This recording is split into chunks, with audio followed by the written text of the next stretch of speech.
Southeast, and Honorable Falake, who is unavoidably absent, and other distinguished members selected to form a 21-member ad hoc committee.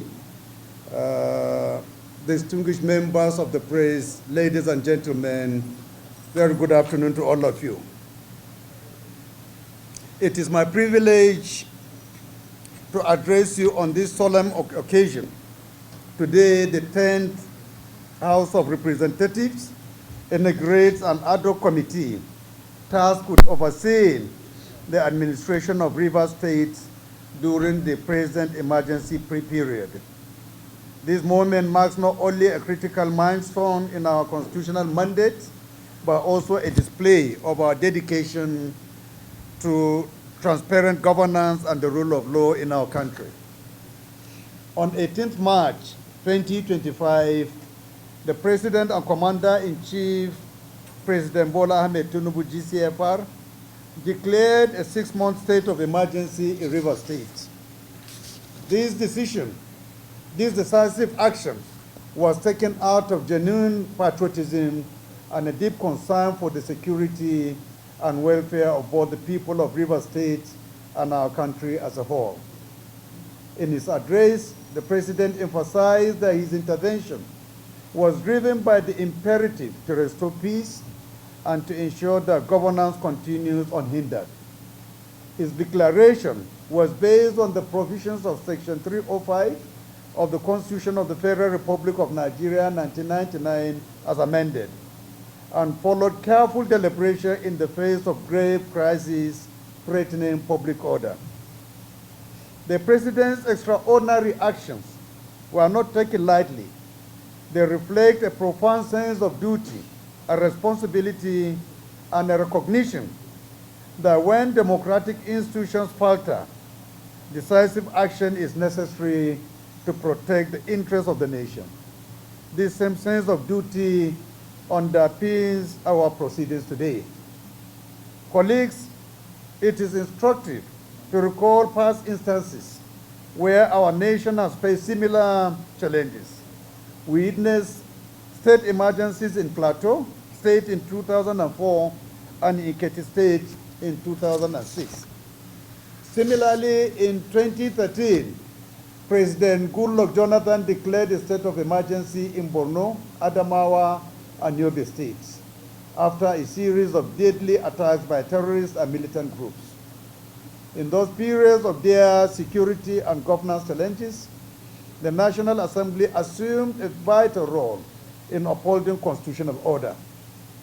When state institutions were suspended, the intervention of the National Assembly ensured continuity in governance. Our actions today are grounded in Section 11, subsection 4 of the 1999 Constitution, which confers upon us the authority to make laws for any state whose elected legislative body is unable to perform its statutory functions.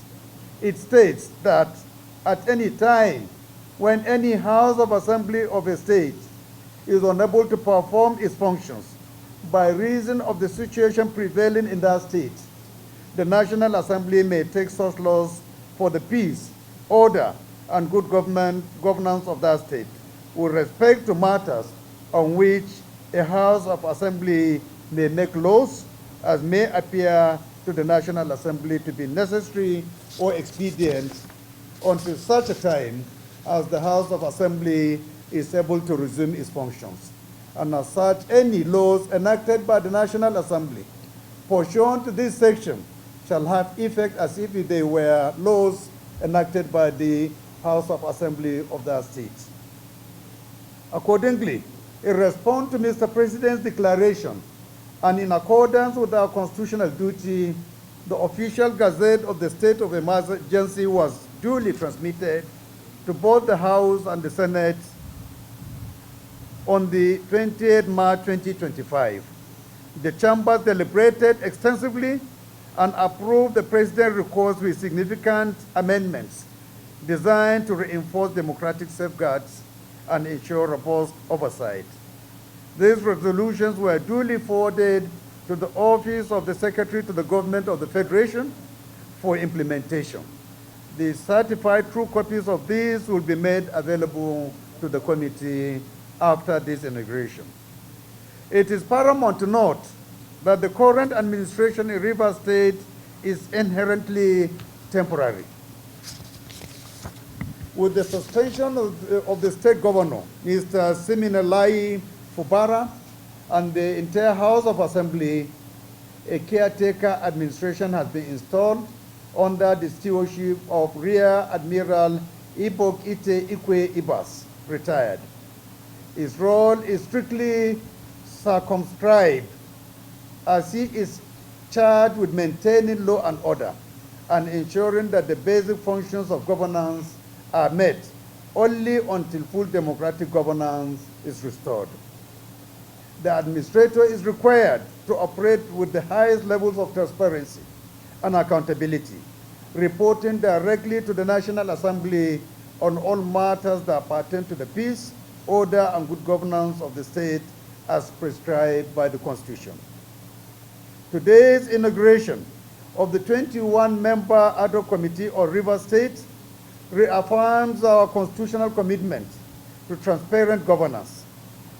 Empowered by Section 5 of the State Emergency Rivers State Proclamation 2025 and pursuant to Section 11, subsection 4 of our Constitution, this committee has a clear and non-partisan mandate.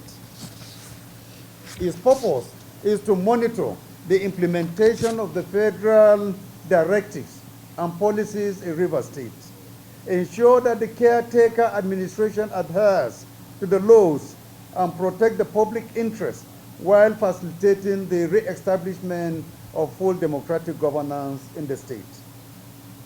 The sensitivity and gravity of this assignment cannot be overemphasized.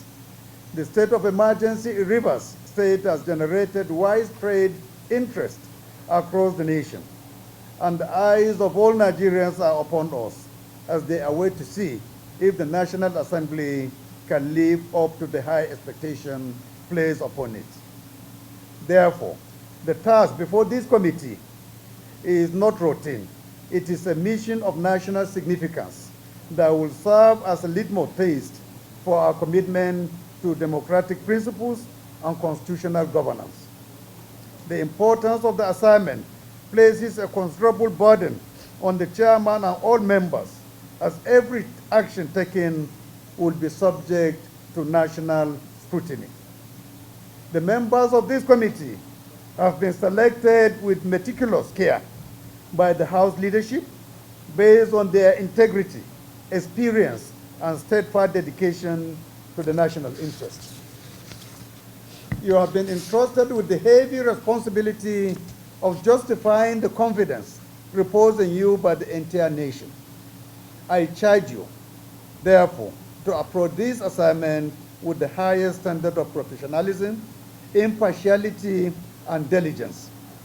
In fulfilling your mandate, you must conduct your oversight in strict accordance with the Constitution and avoid all forms of partisanship or bias. It is imperative that you monitor every aspect of the caretaker administration's conduct, scrutinize public expenditures, and ensure that all federal directives and policies are implemented as intended. Moreover, it is expected that you regularly report your findings to this House in a transparent manner, enabling us to continuously assess the impact of the emergency measures and to take further legislative action if necessary. Beyond mere oversight, your work must actively support efforts to restore lasting peace and re-establish a fully functional democratic system in Rivers State.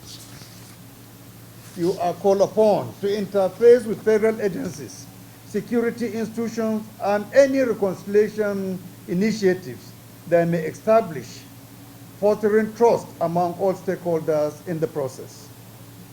Let me at this juncture reiterate the sensitive nature of this assignment, combined with the national interest in its successful execution, means that Nigerians will scrutinize every step and action you take. This historic responsibility calls for consensus, forthright, and astute governance that will set a benchmark for oversight functions by the National Assembly in the future. My dear honorable colleagues, the National Assembly's intervention in Rivers State is not an instrument of political vendetta, but a constitutional necessity. It embodies our collective duty to safeguard peace, security, and the rule of law.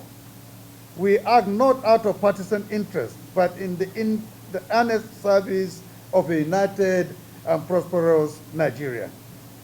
The eyes of all Nigerians are upon us, and it is incumbent upon this House, particularly on the chairman and all members of this esteemed committee, to rise to this historic challenge with courage, integrity, and determination. It is now my solemn duty and distinct honor to officially inaugurate the House Ad hoc Committee to Oversight Rivers State. I encourage you to perform your responsibilities with dedication and integrity, worthy of state men and women. Thank you, and may God bless Rivers State. May God bless the Federal Republic of Nigeria. Mr. Chair. Thank you very much. Wish you good luck. Good luck, good luck, good luck. Good luck, our honorable colleagues. We expect so much from you, and we have every confidence you will deliver. Thank you so much. Thank you, Excellency, Rivers State. I will now invite the professor, leader of the House. And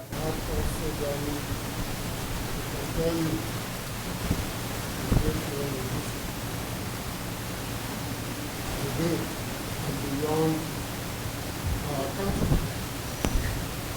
Today, whether the resources for these comparisons, they're made in the past. Colleagues in leadership, dear colleagues in the House, first, Mr. Speaker, I want to, on behalf of my colleagues and members of this other committee, thank you very much for rising to the occasion once again to show the undiluted commitment of the House of Representatives to the sustenance of our democratic progress, the consolidation of our democracy, and hard work towards the democratization of what is doing. You have clearly spelled out what is expected of us, and we want it to be. But I want to also thank you and others in leadership for selecting men and women that populate this area. If I am not wrong, this is probably the strongest ad hoc committee ever set up since 2019. So it will make our work a lot easier. With the experience, with the exposure, with the dedication, with the commitment to unbiased dispositions on national issues. I assure you on behalf of my colleagues, the other committee, that we will not disappoint you. We will not disappoint the National Assembly, and we will not disappoint Nigeria. We will begin our work immediately, and we will remain transparent, committed, and unbiased in the defense of our land. Once again, Mr.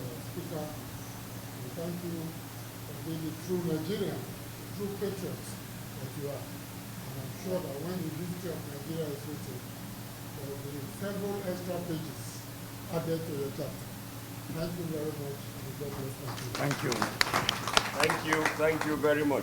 Okay, the Speaker has... Maybe you could just stay back and have your meeting so that you can decide on the appropriate steps, actions, and mechanism for the committee engagements.